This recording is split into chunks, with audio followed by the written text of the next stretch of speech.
Hey, what's up, gang? It's Wes. So in the last video where we painted Santa Claus, happy holidays, by the way, we gave a little sneak peek into what this video is going to be about. So in that video, I used Krita and I used some of my favorite brushes, which I have covered in my favorite brushes of Krita video that came out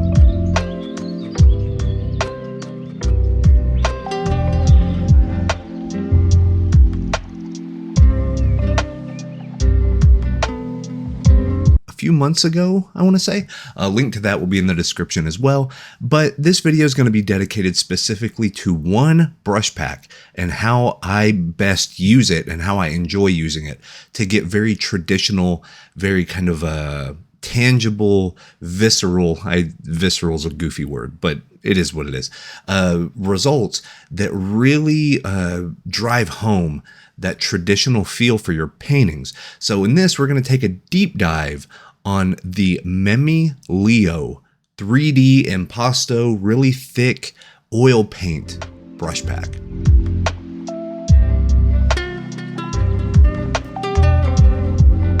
So yeah, we are here. We're gonna hop over into Krita and look kind of brush by brush at every single one of them that I have found to download. So there are multiple kind of brush packs for the Memileo pack. And I'm going to have a link to the full brush pack that has, I believe, 20 or 21 brushes. But also there's a Gumroad that you can go to. It's Emil's Gumroad, and I highly recommend going there as well.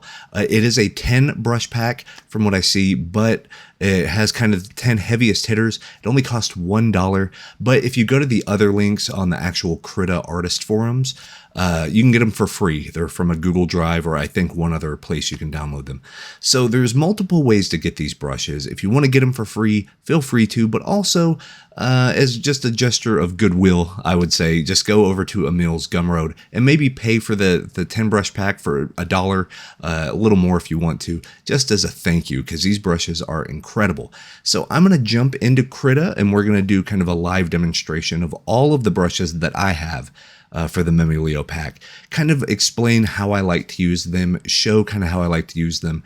And then after that, we're going to do a time lapse with narration where I talk about kind of the ins and outs of using the brushes. So you're going to see me use them. I'll have a little bit of narration. Then we're going to cut to the time lapse. And I think it's going to be a master study. I don't know who it's going to be of yet, but it's going to be of somebody. I'll have the link and kind of the little banner here in the video of who it is. Probably like a Joaquin Sorolla, John Singer Sargent, Andrew Zorn, Velasquez, somebody that has nice kind of painterly, Richard Schmid, somebody that has really vibrant, kind of luscious brushwork, because that's where these brushes really, really shine. So let's hop on over to the monitor here. Let's talk about each brush individually, and then let's hop over to that time lapse. So see you in a sec.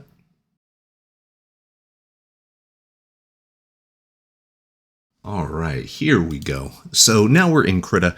And once you download the Memileo brush packs, you're probably going to have them on your hard drive. So a real quick way to get them into Krita, and whenever they kind of load in, if you have your, I want to say the Docker is the brush presets Docker is going to be this one right here that has the drop down.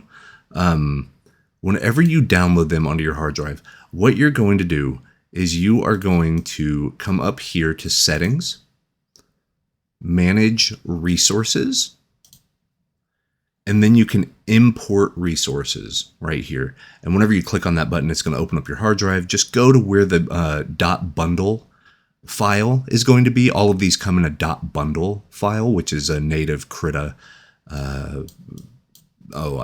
naming convention, I guess you would call it, but a file type. There's the word I was looking for. File types. So .bundles have all the presets, all the settings, all that stuff set up for you. and you'll just go to import resources. You'll just click on whatever version of the Memileo pack you downloaded, and then it will take a minute to load stuff in. And I will say on that regard, the Memileo brushes are fairly heavy, meaning they take a lot of computer resources. Do not be surprised if while using these brushes, things get a little bit laggy sometimes, especially when you first open it up. Like if I went from like, I have some charcoal brushes here, I have my sketch brushes, these pop up pretty quick. Whenever I first load up the Memileo brushes, my menus kind of freeze for probably about 10 seconds, I would say. A good solid like 1 Mississippi, 2 Mississippi, all the way up to 10. But I've learned to kind of let it do its thing. It has to load all the information because I believe, and Emil can definitely correct me if I'm wrong here, these were made in Blender, a 3D software, and then utilized and brought in into Krita to become digital paintbrushes, which is a genius way to do it. Because whenever it looks like, oh, this has nice 3D impasto, it does. It literally does have 3D impasto. It's a 3D file brought into a brush. So I have the full, I guess, 21 brushes here that I have found. If there's more, which there might be, I will try to link all of them in the description. But there is one called Finished Bundle, and I think that's what this one is. So we have our flat brushes right here, some canvas texture knives, a whole bunch of cool knives we'll look at. A nice eraser that you can use, stamp photos, and then texture stamps 1 and 2 are what I have here. But essentially, let's say I pick, I have my Christmas palette here, but as I come in and I just start brushing, you can see the nice 3D effect that we have already built in. And each one of these brushes is going to have a slightly different feel. You can see that Flat Brush 6 is smoother. It has a little bit more opaque, like there's no divots or transparent parts of the brush. You can kind of see this. And as I gently put pressure, you can see that there's a little bit of impasto, but then if I press pretty hard, you can see those edges really ridge out. And in traditional painting, it's called your peaks and valleys. Whenever paint and pigment actually goes on a canvas, because of how it soaks into a canvas, you get what's called peaks and valleys. So this does a really good job of kind of imitating the whole peaks and valleys. And the nice thing about all of these brushes being made at the same time, they work super well together. So you get these incredible nuances. See that? How it kind of cuts into paint that's already there. So this is all, I haven't even changed the color yet. And then this is kind of a light brush, heavier brush for heavier texture. Same thing here. Some super heavy impasto looks on a few of these. And then let me check, a little darker here. Kind of a light brush. If I come back up here, light brush strokes, but you can still see the peaks and valleys kind of showing through, which is a super cool thing to do. These blend incredibly well together. Like I said, since Emil made all of these brushes at the same time, using probably the same settings in Blender and importing them the same way, they work incredibly well together. So your flat brushes right here, I consider my harder edge brushes. Like if I need a sharp edge, this is normally what I go towards. These other ones, like the knives and stuff, while they can have sharp edges, you can see they're a little buck wild as far as what sort of edges they make, which it works really well when you have edges right next to each other and you need some sort of kind of rough transition. And then you can come in with a flat brush and softly kind of go over and blend that together. You see that? So there's a lot of things like this, and this Flat Brush 6 is great because if you put a little bit of pressure on there, it almost works like a very nice blank brush, to where it does have the color that you have, but also smears it in with, see that? The color is kind of underneath it. Look at that. It's just, I'm barely putting any pressure on there. Incredible, like, that's money. That's money right there, man. You bring in a red, kind of slowly introduce it. You see that? So then you can even color pick these transition colors, make a really nice cohesive painting. Look at that. Like, just gorgeous, gorgeous stuff. Just the way these brushes work it's incredible. But you do have to think a little bit differently whenever you use these brushes. And we're going to talk about that during the time lapse more so, because you can actually see it happen in real time. But this is more of just an exercise of showing how the brushes work. And yeah, there's a lot to love. Now, a few of these, I think it's this one. Oh, see, and now my system's kind of running a little slower. So some of these are really like thick putty looks, right?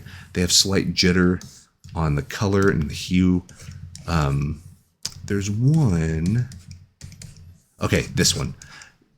Even if I do, okay, the knife photo eye, even if I do a long stroke, it just does a little bit of a dab right here. And depending on where your brush stroke is going and stuff, the impasto is going to change. So you can see it's making my system run a little bit slower whenever I use these. These are great for kind of ornamentation. So let's say you're doing fabric and there's a really nice pattern on the fabric. Let's say like this is a sweater and there's a stitch or something that goes. I would actually use this brush right here for that stitching. I would like come over here, I'd make this a little bit smaller, and then if you do something like this, you get a varied brush stroke, but a good pattern. Do you see what I mean? It gives that nice kind of John Singer Sargent-y, you know, painting a dress sort of look that you would get from these classical paintings, which is great. But then you have your like textured knives, which are really flat on one side and kind of sporadic on the other, almost like you are dragging a palette knife through your painting. Just really cool to look at.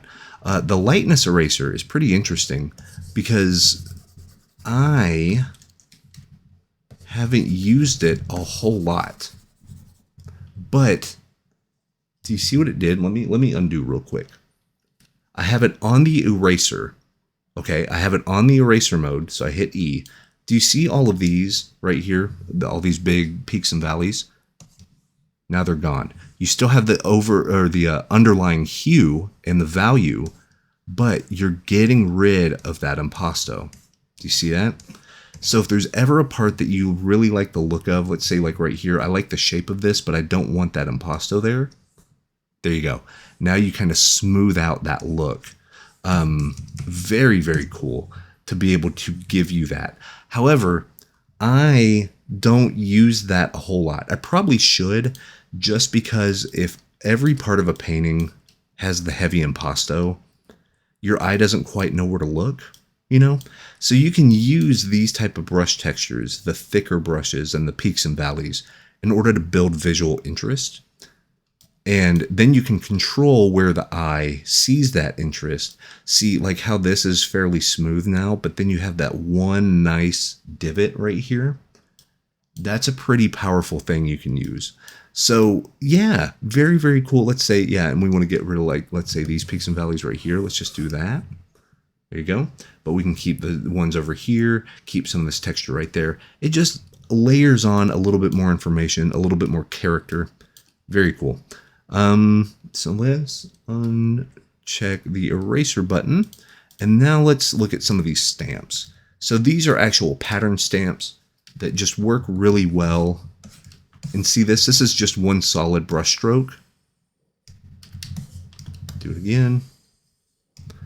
Just adds a little bit of kind of chaos, variety. Almost if you're doing, this would be great if you're doing like a Monet master study. Gives a little bit of that impressionistic just chaos right here. And then if you get the textures, it kind of works the same way. Let's say you wanted to do something like this. You wanted to lighten that up a little bit and put a little bit of texture on top. And you see how it's sort of blending between the two colors now with that texture. So it's a great way to kind of split the difference, as it were, between two areas. And like I said, it is a little unwieldy at first. If you're not used to painting this way, it can feel a little chaotic, but that's sort of the point. The chaos is a feature, not a bug. as they say. And then if we do like texture 2, do some of those, do some of this. It looks like this one doesn't transfer as much color back and forth as the texture 1 does. This one seems to grab both colors, the one that you're going into and the one that you started from. But the texture 2 looks to just transfer that base color that you have on your color picker. And you kind of do this. But yeah, you can see it's a little spongier. It's not quite as abrasive as far as like the sharp ridges for the thick paint.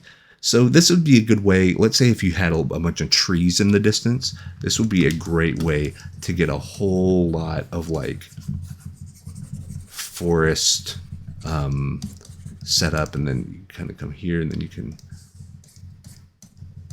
do a little bit of something like that, maybe make it a little lighter as it gets hit with the light. That nice impressionistic oil painting version of what, you know, bushes or trees or something like that. That'd be great to do that with. But as you can see, the fun of it is just kind of mix and matching, getting what you need. Anytime I need more of a solid rendering or even like a sketch, I will use these flat brushes. The flat and the flat 6 are great. And then the flat canvas texture has this nice, you see that nice texture right there. But flat 6, super good and smooth, right? And then your standard flat, if you make it smaller, this is how you can do that nice kind of painterly sketch. Come in with the other flat, maybe do some of this right here, get that flat texture right there. Let's say it needs to be darker on this side. Do something, it's almost like a halftone of canvas texture. Pretty cool, right? So a lot of great things you can do with this brush pack. But hopefully that showed you a little bit of what is possible, the type of things you can do. Definitely you're going to be making a digital mess.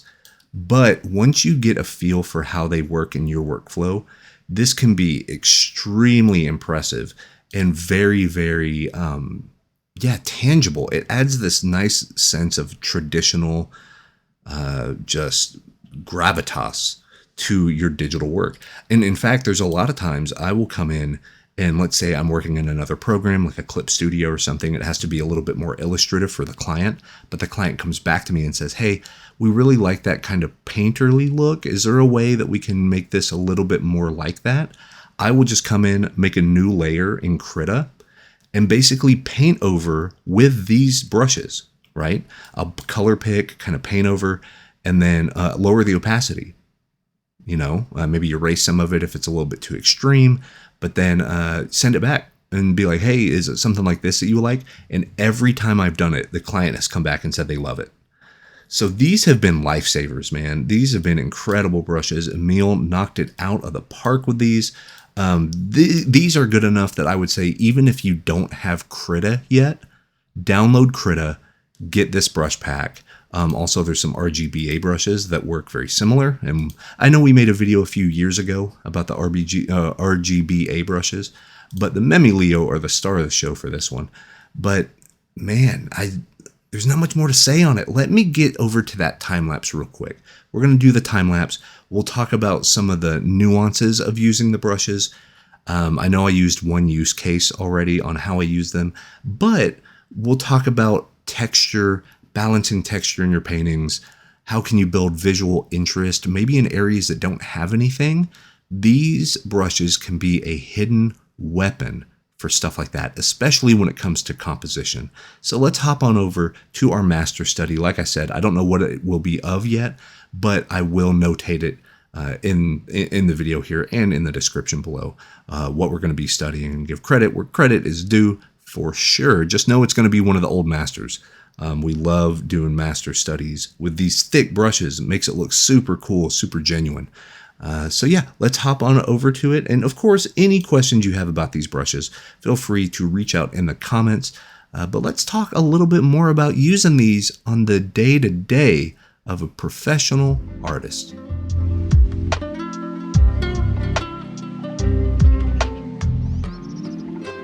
All right, so a Joaquin Sorolla study. I told you it'd be like a classic master artist, right? But I love Soroya just because the brushwork in a lot of Soroya stuff is just, it's great because he varies brush sizes and kind of the loading of the brushes, and it has that nice kind of quote unquote dirty brush look, meaning as he goes from one value to another or a hue shift or something, he's not fully cleaning his brushes. And I feel like these Memileo brushes does that effect incredibly well. So as you can see, kind of the whole setup I have here, I actually have a color set or kind of a color palette over on the left-hand side there that you can see. And I also, let's see, what's it called? The artistic color selector and the palette and stuff like that. It allows me just to work quickly with the hue. I tried to organize these hues by lightness value. I know a few of them are off, but it did okay. It did okay for what I needed. But yeah, this was a fun one because the brush economy is a lot of fun. And there's little dabs of paint here and there, and there's little like streaks of paint and impasto, and just a lot of fun. And that kind of brings it into where the Memileo stuff really shines, is brush variety. All these brushes have their impasto features built in, right? That they are literally baked into the algorithm of the digital brush itself. So that works very much the same way as if you have oil paint and you have like a varnish or another medium, let's say extra linseed oil or something similar, to where you can change the consistency of the paint, on the brush live just by doing a little dab here, a little dab there, mixing these colors, put a little bit of linseed oil on it, and good to go, right? You're going to have a much different brush stroke, even if you're using the same brush. And what I appreciate a lot about the brush pack is how it gives that sense of variety, but you still get consistent results. So the impasto effect really transfers based on how hard you're pushing the brush down, right? That's what I found. Now keep in mind, my tablet, I have an old Huion Canvas 22, so it is a touch monitor, but it does not have tilt functionality. Oddly enough, it does not have tilt. It has, pressure sensitivity, the 8,000 whatever pressure sensitivity, but it does not have a tilt function. So these brushes might have tilt. I have no idea. I think they do, but I don't even use that part of it, right? So my goal with using these is treating these like I have a loaded oil brush. And depending on how hard I press down, one, it's going to give me more thickness of the paint, but literally it's going to give me thickness in the opacity of the paint as well. So from what I've kind of gathered playing around with this for multiple paintings, is how hard you press is going to also talk about the transfer. So, a really cool effect, and I think I do it here, is, if you have, let's say, a gray, like a nice cool gray or like a blue slate sort of thing, kind of desaturated blue, and then you come in with a nice warm brown, a great way that you can use these brushes in particular, but really like oil painting, even acrylics if they're still wet. But with these Memileo brushes, if you just do a little bit of pressure, you're going to see this nice harmony happen to where you're introducing the warms into the cools. Do you know what I mean? Like, it gives a really nice feel of transferring those temperatures. And really with Soroya, definitely with Soroya, the temperature shifts are kind of pivotal. And the fact that you can do a big, nice temperature shift with one brush stroke, depending on how hard you're pressing down the brush, is kind of huge. That's a big deal, at least for me. If I'm doing master studies like this, I want to know that my transfer or the dexterity of like pressing the pen to the tablet is going to transfer that information in the way that I want it to. It has to be somewhat predictable. And after you use, let's say, oils and acrylics and stuff like that for a while, you also get used to those tools as well, and you can kind of do that same thing.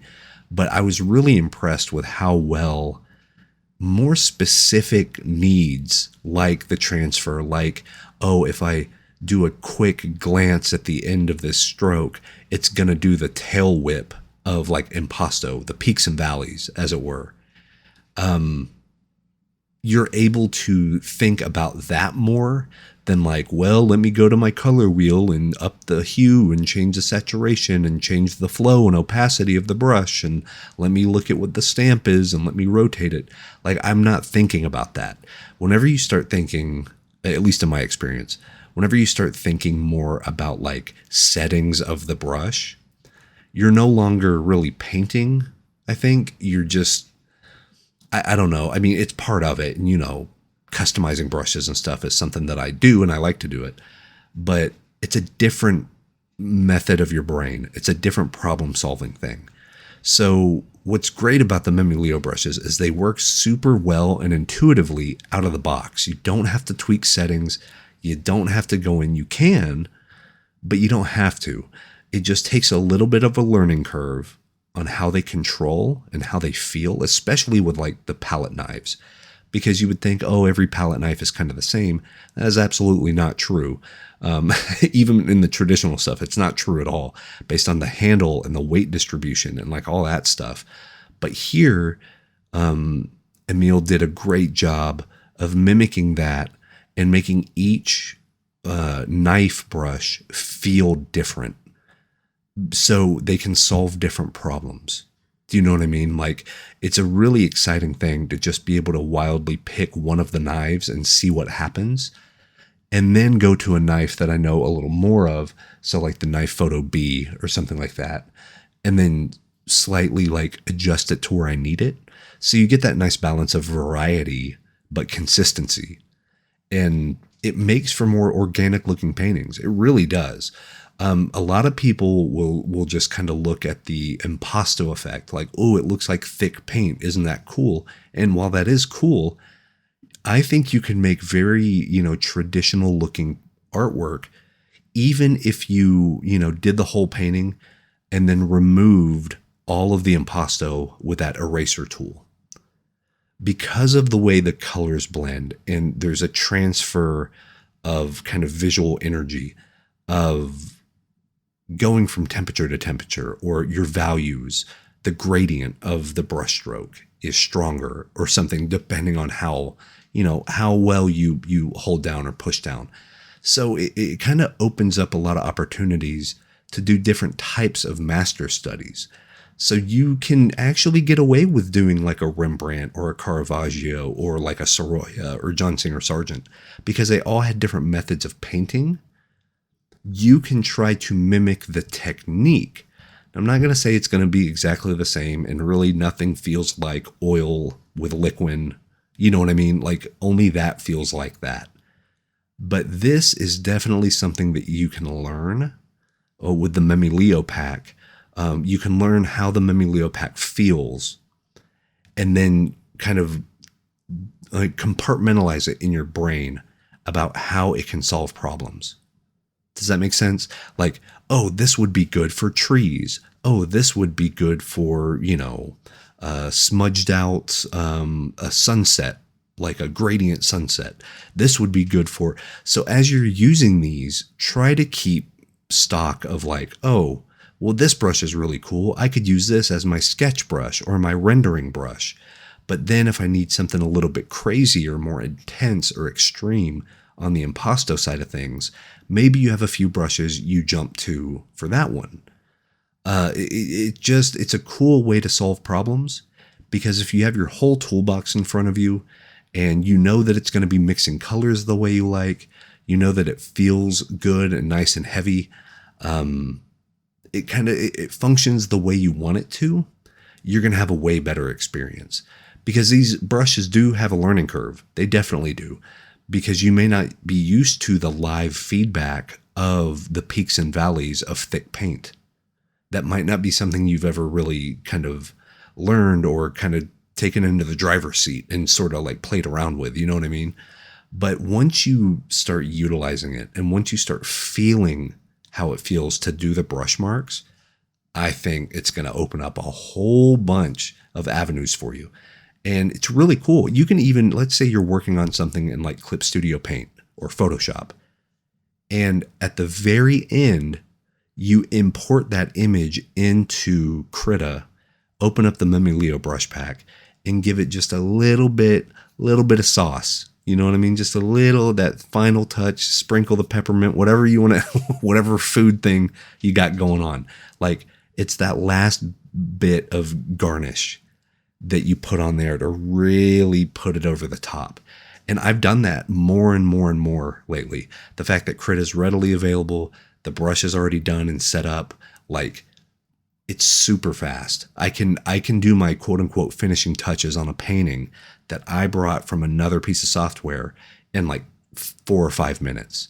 Because as I'm importing it into Krita, I know which one of these Memileo brushes I want. The whole idea is to give it a certain look. So I know what brushes are going to give me that look. And, you know, I could give the recipe that I think of, like, oh, this brush means this and this brush means this. But I really encourage you to open up the program and try it yourself, because I think everybody is going to have a slightly different way that they solve problems. And yeah, just, you know, time under the gun. You're just, you know, you're doing it. Just get in there, experience it, and feel what these brushes feel like, because it is a game changer. It really is. Like, if you haven't had the budget or the means to get something like a Rebel, or, you know, an old version of like Corel Painter or Art Rage or something, but you want to experiment with this kind of traditional brush sort of feel, the traditional oils and the thick, heavy paint stuff, this is a great way to go. Great way to go. And like I said, the links are going to be in the description for the brush pack. If you feel up for it, and if you have the means, feel free to donate to Emil. Amazing artist, and really did the whole art community a favor making these, because these are stunning brushes. But yeah, overall, I really like it. I really dig them. Let me know what you think in the comments about these brushes. I am going to have links in the description to the pack and to the Krita artist community, which I highly recommend you sign up for. And yeah, I also have a link to my Krita book. I wrote a book about Krita. I'm a published author. Can you believe it? Crazy. But I have that link to my book in the description below. Draw and paint better with Krita. And, you know, these brushes weren't even available when I wrote this book. So Krita is getting better and better and better. I swear by it all the time. I love it. And you should probably love it too, because it's on everything. It's on iOS. It's on you know, Windows, Linux. I know they had a mobile version for a bit. I don't know what kind of is up with that. But hey, join the forums, ask around, see what you can find out. But that is my time. I hope you liked the breakdown of these brushes, and kind of how I like to use them, how I think about them. And hopefully they can help you take your artwork to that next level here in 2025. Oh my God, can you believe it? It's a new year, new you. You know, that's a saying, right? It just means I'm getting older and closer to 40. Anyway, that's my time. You guys take care. If you like the channel, be sure to like, subscribe, share with all your peeps, because that's a word. And and we will talk to you guys next time. All right.